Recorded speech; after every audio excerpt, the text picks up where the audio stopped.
This is another session of the subject of urban engineering. We are studying chapter number 4. So now let's begin this session with the new topics of the chapter.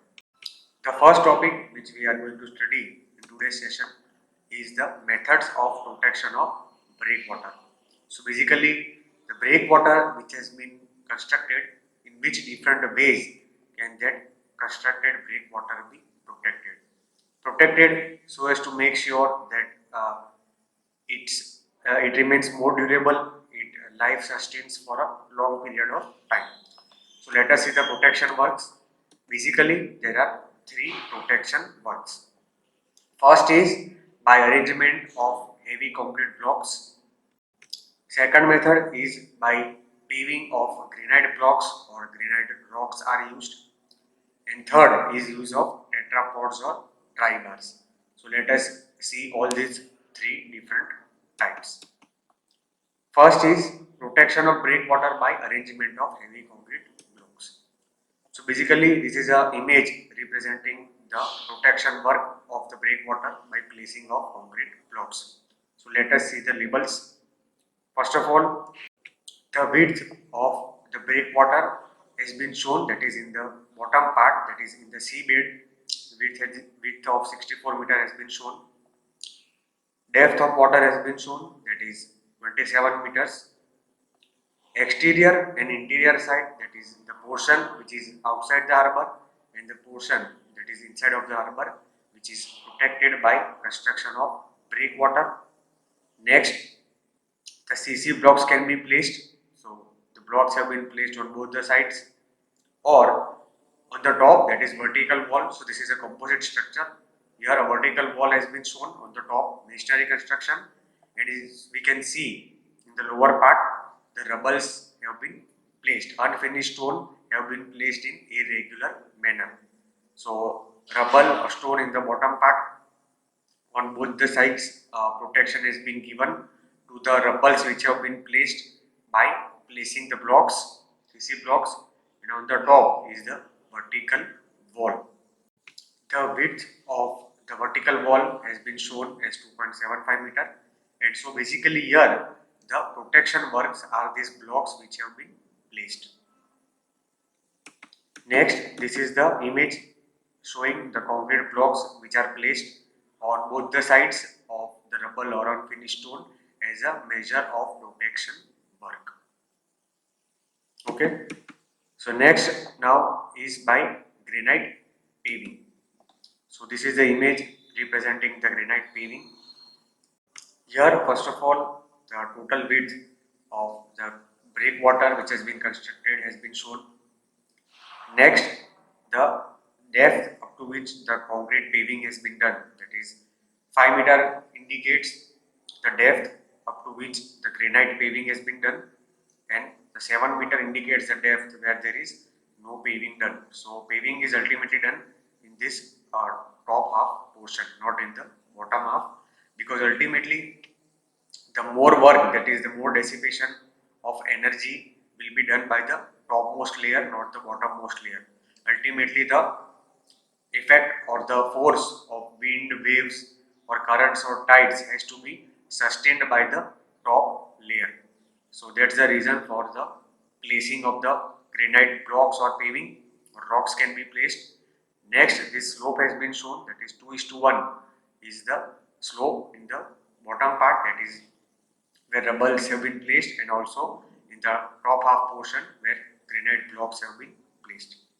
HWL is the high water level, LWL is the low water level. So basically this also demarcates the high water and the low water level as to from where the granite paving has begun. That shows that after the low water level, that is above the low water level, the granite paving has begun. So this is basically the width which shows the granite paving in the harbor portion, that is the half of the portion, that is the harbor side. What is the extent of the paving, or what is the extent of placing the granite blocks or rocks. Now one another point here is that what is the reason for using granite rocks. Now basically whichever constituent we are using as a protection of breakwater, be it concrete blocks or be it granite rocks, the main property which we are seeing here is the hardness of that particular constituent. So that constituent should be hard enough to resist the forces of wind or waves. So the reason for using granite is its hardness property. Its hardness is adequate, and so that is the reason for using granite in the protection work. Next, this is the image representing the placing of granite rocks. So basically, this is the irregular manner in which the granite rocks are placed on the periphery or on the top of the breakwater. Next is the protection of breakwater by tetrapods or tribars. So basically, where there are 3 legs, that is termed as tribar, and where there are 4 legs, it is termed as tetrapods. So first of all, these are the tribars which have 3 legs. So the connection of 3 legs are representing tribars. Next, tetrapod. Here in this view, 3 legs are visible and 1 leg is on the other side.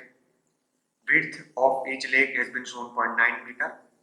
The angles between the center line for each leg is 120 degree. That is, in this view, 3 legs are visible, and the angle between the center line between 2 consecutive legs is 120 degree, and also the length, that is the linear alignment between the center lines of 2 legs, is 1.80 meter.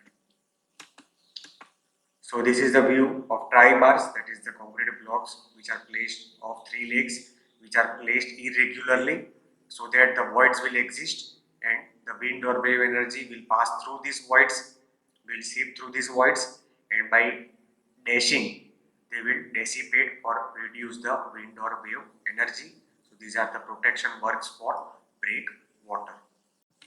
Next, again, this is the view for tribars, that is which have been placed on the breakwater as a measure of protection works and for dissipation of energy. The next topic is method of mound construction. Now this topic is related to the rubble mound type breakwater, which we have already studied, which was the second type of breakwater, and basically mound means to protect. So in this topic we are going to study as to how the rubbles, that are the unfinished stones, are being placed on the core. So basically this topic deals with in which different 2 manners can the rubbles be placed while constructing the breakwater. So this is the first method, that is the barged method. Now let us see the labels. First of all, hopper is been shown in the center. Hopper is basically a sort of funnel shaped structure in which the filling is done from the top and emptying is done from the bottom. So basically here this is the hopper portion, that is the funnel shape. As we can see that the dimensions are reducing, and basically from the bottom it will be displacing the commodities which are present inside it. Barge is a sort of, we can say, component for transportation of commodities, which is flat at the bottom. So here, as we can see, this whole structure is barge, which is flat at the bottom, and basically it is used for transporting commodities in water body. Here the door or sort of small opening is there through which the rubble will be dispatched. So as we can see now, this is the water level. This barge will be connected through a sort of rope structure, and it will move on the full circumference of the periphery containing the rubbles which are supposed to be dispatched. So here basically what we are studying is that how the rubbles will be placed while constructing the breakwater. So sort of first of all connection facility is provided, that is a rope through which this barge will be connected and by which it will move on the circumference or the periphery, because as we know that the breakwater has to be constructed on the circumference. So This barge is a structure which will be transferring the commodity. It will have hopper, that is sort of funnel shape structure in which the rubbles will be placed, and the location where the rubbles are supposed to be dispatched. While moving through that location one by one, the first of all it will be filled with rubble. This door will be opened and the rubbles will be dispatched from the hopper to the specific location. So in this manner it will cover the full parameter, and in this manner the rubbles will be placed.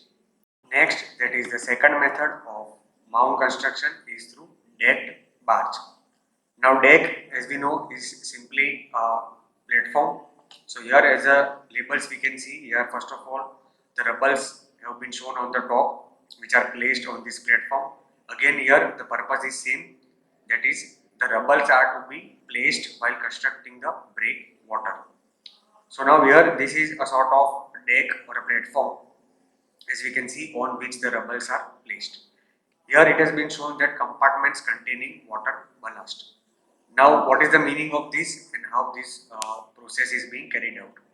Again here a connection facility is provided through which the deck, we can say, or this full structure will move on the periphery or the circumference. Next, sort of a connection with the water facility will be provided, and one by one each and every compartment, here as we can see 5 compartments have been shown. So each and every compartment will be filled with water. As soon as the compartment is getting filled with water, its weight will be increased and it will start sort of tilting downwards in downward direction. So say for example, if I am starting to fill water from this compartment and I am moving from this position to this position, which is the last position, from left to right, then as soon as the water filling is started, first of all the leftmost compartment is filled, then next to it compartment is filled, that is on its right side, then the third compartment. So as soon as the water is getting filled, this deck will sort of begin tilting downwards, and so as soon as it will begin to tilt, this rubble will start getting dispatched. So repeating again, first of all the platform is straight, this is the deck, these are the compartments in which the water will be filled, the water connection facility will be provided. As soon as the water is beginning to be filled in these compartments or ballast, it will start moving in downward direction, tilting downwards. So firstly, this is the first compartment which is filled, then to its right, then to its right, that is the third compartment, and as soon as it will start to tilt, the rubber will start getting dispatched on the core. So basically in this manner, periodically on the whole circumference the rubble will be dispatched. So these are the two methods, that is first of all we have seen, that is the barge method in which there was hopper and barge, and this is the decked barge in which the compartments are present and by the tilting operation rubbles are being dispatched.